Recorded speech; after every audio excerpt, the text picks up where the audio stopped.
حضرات عام طور پر دلائل پیش کرنے کے انداز میں کہتے ہیں جی بخاری کی حدیث، بخاری کی حدیث، بخاری کی پیش کرو۔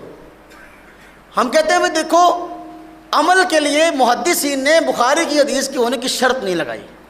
کتنے بنیادی دین کے احکام اور مسائل ایسے ہیں بخاری میں موجود نہیں ہیں۔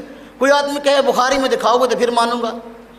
یہ تو بھائی اگر تو اللہ کے نبی صلی اللہ علیہ وسلم نے فرمایا ہوتا بھائی بخاری کی حدیث کو لینا باقی کو چھوڑ دینا، پھر تو کوئی بات بنتی۔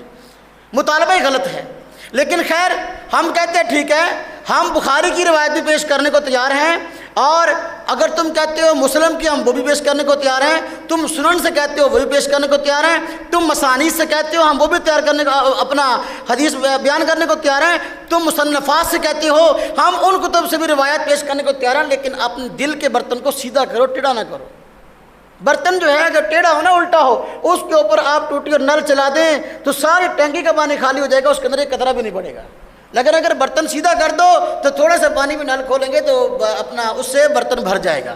تمہارے دل کا برتن ٹیڑھا ہے، اس طرح کے دلائل تو ہم بیان کریں گے، اس لیے کہ تمہیں منوائیں، اس لیے کہ تمہیں بتائیں، اس لیے کہ ہم تو انبیاء کے وارث ہیں۔ انبیاء کی ذمہ کیا تھا؟ بات کو پہنچا دینا، منوانا نہیں۔ آج لوگ کہتے ہیں یار یہ مانتا نہیں ہے، ہم نے کہا منوانا ہمارا کام ہی نہیں ہے۔ ہم انبیاء کے وارث ہیں، بتانا ہمارا کام ہے۔ ہم کہتے ہیں تم بخاری سے روایت پیش کرو، ہم بخاری سے روایت پیش کریں گے۔ تم مسلم سے پیش کرو، ہم مسلم سے پیش کریں گے۔ تم امام بخاری کے استادوں سے پیش کرو، ہم امام بخاری کے استادوں سے پیش کریں گے۔ تم امام بخاری کے شاگردوں سے پیش کرو، ہم امام بخاری کے شاگردوں سے پیش کریں گے۔ اب دیکھیں میں روایت کی طرف اشارہ کرتا ہوں۔ امام بخاری رحمۃ اللہ علیہ رکوع کے رفع الیدین کی روایت لائے، اس کے ترک کی روایت ایک میں نے پڑھ دی مالک بن حویرث رضی اللہ تعالیٰ عنہ سے کہ وہ جب واپس جا کر انہوں نے نماز پڑھائی ہے، اس نماز کے اندر رکوع کا رفع الیدین نہیں ہے۔ اب تم پیش کرتے ہو روایت رکوع کی بخاری سے، ہم کہتے ہیں اسی بخاری سے صفحہ نمبر 114 حضرت ابو حمید سعدی رضی اللہ تعالیٰ عنہ سے روایت پیش کرتے ہیں رکوع کے رفع الیدین کے ترک کی۔ 10 صحابہ کرام نبی کریم صلی اللہ علیہ وسلم کی مجلس میں بیٹھے ہوئے تھے، نبی کریم صلی اللہ علیہ وسلم 10 صحابہ کرام آپس میں بیٹھے ہوئے تھے، نبی کریم صلی اللہ علیہ وسلم کی وفات کے بعد کا واقعہ ہے، تو آپ کی نماز کا تذکرہ آیا تو صحابی رسول حضرت ابو حمید سعدی رضی اللہ عنہ نے فرمایا کہ میں نبی پاک کی نماز کو تم سب سے زیادہ جانتا ہوں۔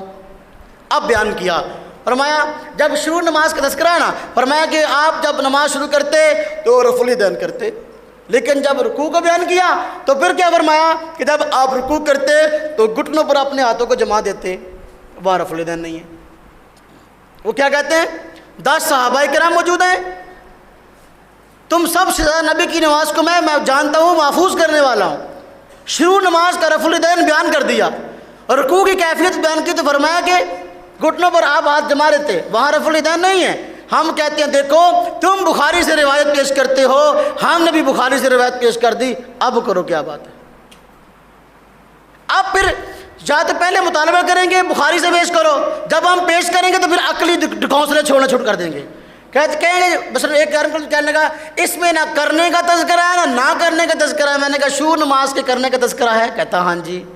تو میں نے کہا پھر رکوع کا کیوں بیان نہیں کیا صحابی نے؟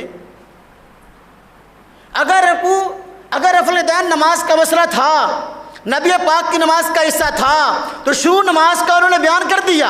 اگر نماز کا حصہ تھا تو پھر رکوع میں بیان کیوں نہیں کیا؟ نہ کرنے کا تذکرہ نہ کرنے کا۔ میں نے کہا دیکھو تمہارے غیر مقلد علماء خود اس بات کو تسلیم کر چکے، السکوت فی معرض البیان بیان۔ مرآت مشکات کی شرح ہے، عبید اللہ مبارک پوری 3 جلد کے اندر خود اس نے جو ہے کہا ہے السکوت فی معرض البیان بیان، کہ دیکھو خاموشی بیان کے وقت میں بیان ہوتی ہے۔ جب رکوع کا رفع الیدین نہیں بیان کیا، پورے شروع نماز کا رفع الیدین بیان کر دیا، الحمدللہ اسی کے مطابق ہمارا عمل ہے، اور یہ السکوت فی معرض البیان بیان ہے محدثین کے اصول کے مطابق، فقہا کے اصول کے مطابق۔ اب تم نے ماننا ہے مان لو، نہیں ماننا ہمارے لیے کافی ہے، نہیں ماننا ہمارے لیے کافی ہے۔ میں نے ایک مناظرے میں بخاری سے اس نے بخاری کی پڑھی، میں نے بخاری کی پڑھ دی۔ میں نے کہا آپ بتاؤ کس کتاب سے پڑھو گے؟ کہتا جی میں مسلم سے پڑھتا ہوں۔ میں نے کہا میں مسلم سے پڑھ دیتا ہوں۔ اس نے مسلم کی روایت پڑھی، میں نے کہا جی حضرت جابر بن سمرہ رضی اللہ تعالیٰ عنہ سے روایت ہے، نبی کریم صلی اللہ علیہ وسلم کے متعلق وہ فرماتے ہیں کہ نماز میں رفع الیدین صحابہ کرام کر رہے تھے، نبی کریم صلی اللہ علیہ وسلم گھر سے باہر نکلے، آپ نے فرمایا کیا ہو گیا؟ میں تمہیں دیکھ رہا ہوں کہ تم نماز کے اندر اپنے ہاتھوں کو اٹھا رہے ہو، اسکون فی الصلاۃ، نماز میں سکون اختیار کرو۔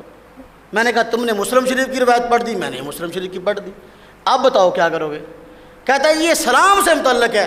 میں نے کہا یہاں سلام کا لفظ دکھاؤ کہاں ہے؟ امام مسلم رحمۃ اللہ علیہ نے باب کا اصل میں بات کی ہے، اب باب تو امام مسلم نے قائم ہی نہیں کیے، امام نووی نے قائم کیے ہیں مسلم شریف پر۔ کہتا ہے جی باب کیا قائم کیا؟ میں نے کہا باب کی بات کرتے ہو یا باب کی بات کرتے ہو؟ پہلے تو یہ بتاؤ۔ اگر باب کی بات کرتے ہو، باب الامر بالسکون فی الصلاۃ، یہ باب کا ایک حصہ ہے، اس سے متعلق روایت ہے۔ سلام والی روایت اس سے نیچے ہے، اگلے والے باب کا حصہ اس کے ساتھ متعلق ہے۔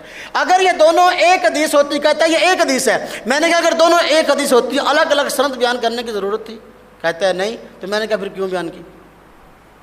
یہ تم نہیں مانا تم نہ مانو، لیکن اہل حدیث کے عنوان سے حدیث کا عنوان انکار تو نہ کرو۔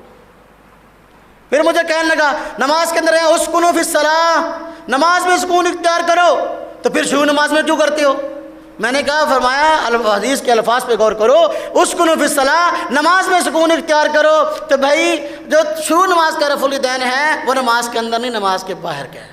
تکبیر تحریمہ نماز کے لیے شرط ہے، شطر نہیں ہے۔ پڑھا ہوا نا آپ نے، یہ سمجھانے کی ضرورت نہیں۔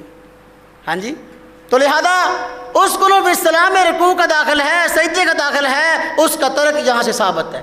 غیر مقلد بھی کہتے ہیں منع دکھاؤ، حدیث سے منع دکھاؤ۔ ہم کہتے ہیں بھائی منع حکم کے مقابلہ میں ہوتا ہے، ایک حکم کی روایت تم پڑھ دو، منع کی ہم پڑھ دیتے ہیں۔ حکم کی ایک بھی روایت نہیں ہے، ہم نے منع کی پڑھ دی مسلم سے۔ جیسے مطالبے کرتے جاؤ گے، دلائل ہم سے لیتے جاؤ، تم کو منوانا ہمارا کام نہیں ہے۔ بس اوقات ساتھی پریشان ہوتے ہیں یہ مانتا کیوں نہیں ہے؟ ہم کہتے ہیں بھائی دل پہ مہر لگ جائے، دل سیاہ ہو جائے، اب ماننا اس نے کیسے ہے؟ یہ ہمارا کام ہی نہیں ہے، یہ ہماری ڈیوٹی نہیں ہے۔ ہمارا کام ہے دلائل کو بیان کرنا۔ اب جب میرے ایک مناظرے میں روایت پیش کی، مجھے کہنے لگا اچھا یہ بتاؤ اس میں تو گھوڑے کی دموں کے ساتھ تشبیہ ہے، کہ گھوڑوں کی طرح دمیں کیوں ہلا رہے ہو؟ آپ نے کبھی گھوڑا دیکھا ہے؟ میں نے کہا بالکل دیکھا ہے، میں تو دیہاتی آدمی ہوں۔ کہتا ہے گھوڑا دم کیسے ہلاتا ہے؟ میں نے کہا تم پوچھنا کیا چاہتے ہو؟ کہتا ہے گھوڑا جب دم ہلاتا ہے وہ تو تم یوں ہلاتا ہے، ہم رفع الیدین یوں کرتے ہیں۔ میں نے کہا سبحان اللہ، ہم دیہاتی ہیں، ہم نے گھوڑے کو دیکھا ہے، گھوڑا دم عام طور پر یوں ہلاتا ہے، لیکن جو گھوڑا سرکش ہو، مالک کا نافرمان ہو، تو جب بہت غصے میں ہوتا ہے پھر یوں ہلا کے نا یوں بھی ہلاتا ہے۔ بات سمجھ میں آئی؟ میں نے کہا تم سرکش ہو، حدیث میں آ بھی گیا، پھر بھی نہیں مان رہے، اسی تم یوں ہلاتے ہو۔ یہاں سرکش گھوڑوں کی بات ہو رہی ہے، مطلقاً گھوڑوں کی بات ہی نہیں ہو رہی۔ تو جب ہم سے روایت کا مطالبہ کرے گا نا تو پھر عقلی اعتراض شروع کر دے گا۔ اب مسلم کی روایت کو ضعیف تو کہہ نہیں سکتا۔ اب میں سادی والی روایت میں نے پیش کی بخاری سے، مجھے کہنے لگا یہ روایت ابو داؤد میں بھی ہے، اس میں رکوع کا رفع الیدین ہے۔ میں نے کہا یار آج تک تم یہ کہتے آئے کہ بخاری کا پہلا نمبر ہے، بخاری پہ آؤ، بخاری پہ آؤ، باقی کی روایت نہ پیش کرو، بخاری کی ہوتی ہو دوسری حدیث کو نہ مانو۔ میں نے بخاری کی ابو حمید سعدی کی روایت پڑھی، اس میں شروع نماز کا رفع الیدین ہے۔ جو ابو داؤد کی روایت ہے وہ تو ضعیف ہے، اس میں تو قدری راوی ہے، تقدیر کے منکر راوی ہے۔ آپ اس جھوٹی ضعیف روایت کو جس میں قدری راوی ہے، آپ اس کو ہم پہ مسلط کرنا چاہتے ہو صحیح حدیث کے ہوتے ہوئے؟ آج تک ہمارے سامنے یہ تم گیت گاتے رہے کہ بخاری کی روایت ہم پیش کرتے ہیں، یہ غیر بخاری کی پیش کرتے ہیں۔ جب ہم نے بخاری کی پیش کی آپ سنن ابو داؤد کی طرف بھاگ گئے جس میں قدری راوی ہے۔ آپ مجھے کہنے لگا امام بخاری رحمۃ اللہ علیہ کا مرتبہ بتاؤ۔ میں نے کہا امام بخاری رحمۃ اللہ علیہ کا مرتبہ تجھ سے کہیں زیادہ ہے۔ پھر مجھے کہنے لگا تو پھر آپ امام بخاری کو کیوں نہیں مانتے؟ میں نے کہا میں امام بخاری کو بھی مانتا ہوں، بخاری سے حدیث پڑھی ہیں، اور امام بخاری کے استادوں کو بھی مانتا ہوں، امام بخاری کے شاگردوں کو بھی مانتا ہوں۔ امام بخاری کے دو استاد بلکہ 3 استاد، امام عبدالرزاق، امام ابن ابی شیبہ، امام حمیدی، ان تینوں سے آپ کتابیں کھول کے دیکھیں ترک رفع الیدین کی روایت مروی ہے، ترک رفع الیدین کی روایات مروی ہیں۔ جب ان تینوں سے ترک رفع الیدین کی روایت مروی ہیں، میں نے کہا میں امام بخاری کو بھی مانتا ہوں، ان کے استادوں کو بھی مانتا ہوں۔ اگلی بات کر، میں کہا میں ان کے شاگردوں کو بھی مانتا ہوں۔ امام نسائی، امام ترمذی رحمۃ اللہ علیہ امام بخاری کے شاگرد ہیں۔ امام ترمذی رحمۃ اللہ علیہ حضرت ابن مسعود رضی اللہ تعالیٰ عنہ کی روایت لائے ہیں، اور اس روایت کو کہا کہ یہ روایت حسن ہے، دوسرے نسخے میں یہ روایت صحیح ہے۔ میں نے کہا بتاؤ، وہ اگر روایت کوئی ثابت ہی نہیں ہے، وہی امام بخاری کے شاگرد امام ترمذی کہہ رہے ہیں بے شمار صحابہ اور تابعین کا جو ہے وہ اس ترک رفع الیدین پر عمل ہے، وہی کہتے ہیں سارے کوفہ والوں کا اس پہ جو ہے ترک رفع الیدین پر عمل ہے۔ اب تم مجھے بتاؤ کیا یہ امام بخاری کے شاگرد امام بخاری کو نہیں سمجھتے تھے؟ امام نسائی رحمۃ اللہ علیہ رکوع کے رفع الیدین کی روایت لائے، اس کے بعد باب قائم کیا، ترک ذالک، باب قائم کر کے حضرت ابن مسعود رضی اللہ تعالیٰ عنہ سے ترک کی روایت لائے ہیں. پھر روایت ذکر کی ہے، پھر باب لائے، پھر باب قائم کیا رکوع کے رفع الیدین کے ترک کا. کون سا؟ اور رخصت فی ترک ذالک. پھر حضرت ابن مسعود رضی اللہ تعالیٰ عنہ کی روایت لے آئے. اگر ترک ہوا ہی نہیں ہے تو ترک ذالک اور رخصت فی ترک ذالک کے باب قائم کرنے کی ضرورت کیا ہے؟ امام بخاری کے شاگرد ہیں یہ. جب میں نے یہ روایت حضرت ابو حمید سعدی والی بخاری کی پیش کی نا، صفحہ 114 والی، تو مجھے کہنے کا باب بتاؤ کیا ہے، امام بخاری کس باب میں لائے؟ میں نے کہا امام بخاری تو اس روایت کو مختلف ٹکڑوں کی شکل میں بخاری میں کئی جگہ لائے ہیں. جب بخاری میں کئی جگہ لائے ہیں تو ہر جگہ پر باب الگ قائم کیا. فقہ البخاری فی تراجم ہی، تو امام بخاری رحمۃ اللہ علیہ تو اپنے مسائل کی تخریج کرتے ہیں مختلف عنوانات قائم کر کے. مجھے اس کی ضرورت نہیں، میں امام ابو حنیفہ کا مقلد ہوں، اللہ کے نبی کی حدیث دیکھ. کہتے نہیں باب بتاؤ، باب رفع الیدین کے ترک کا باب ہو. میں نے کہا باب ہو تو مان لو گے؟ میں نے کہا میرے خیال میں تو آپ اپنے باپ کی نہیں مانتے، تو باب کیسے مانو گے؟ میں امام نسائی رحمۃ اللہ علیہ نے باب قائم کیا ترک ذالک، مان لے، اور رخصت فی ترک ذالک باب مان لے. اگر باب ماننا ہے تو وہاں سے بھاگے گا. میں نے جب باب کا اشارہ کیا، کہتا یہ روایت جو ہے ضعیف ہے. امام ترمذی رحمۃ اللہ علیہ نے عبداللہ بن مبارک کی جرح نقل کی ہے حضرت ابن مسعود کی روایت پر، وہ کہتے ہیں کہ ثابت نہیں ہے. میں نے کہا بھائی سنن طحاوی میں جو ہے یہ روایت ہر ابن مسعود کی جو ہے وہ مذکور تھی عبداللہ بن مسعود رضی اللہ تعالیٰ عنہ سے دوسرے الفاظ سے. حضرت ابن مسعود رضی اللہ تعالیٰ عنہ نبی کریم صلی اللہ علیہ وسلم کی نماز کا نقشہ مختلف الفاظ سے کھینچتے ہیں. جس طرح کہ ترمذی میں فرمایا کہ کیا تم کو نبی پاک کی نماز پڑھ کر نہ دکھاؤں، تو شروع نماز میں رفع الیدین کیا، باقی جگہ پر نہ کیا عملاً. سنن طحاوی میں روایت ذکر کی ہے کہ نبی کریم صلی اللہ علیہ وسلم کو دیکھا آپ نے شروع نماز میں رفع الیدین کیا، دوسری جگہ نہیں کیا. یہاں وہ گویا کہ آپ نے بصارت کو، اپنی رویت کو یہاں بیان کرا کہ میں نے دیکھا. تو عبداللہ بن مبارک رضی اللہ رحمۃ اللہ علیہ جو ہیں وہ ان کا جو قول ہے وہ سنن طحاوی کی روایت کے متعلق ہے. حالانکہ میں یہ بات عرض کروں کہ یہ بھی ان کا پہلا موقف تھا عبداللہ بن مبارک کا، بعد میں انہوں نے رجوع کر لیا تھا اس قول سے. اس کی دلیل کیا ہے؟ سنن طحاوی کے اندر ترک ذالک جو باب قائم کیا امام نسائی رحمۃ اللہ علیہ نے، تو اس کے اندر خود امام نسائی رحمۃ اللہ علیہ حضرت عبداللہ بن مبارک رضی اللہ رحمۃ اللہ علیہ سے روایت لائے ہیں حضرت ابن مسعود کی.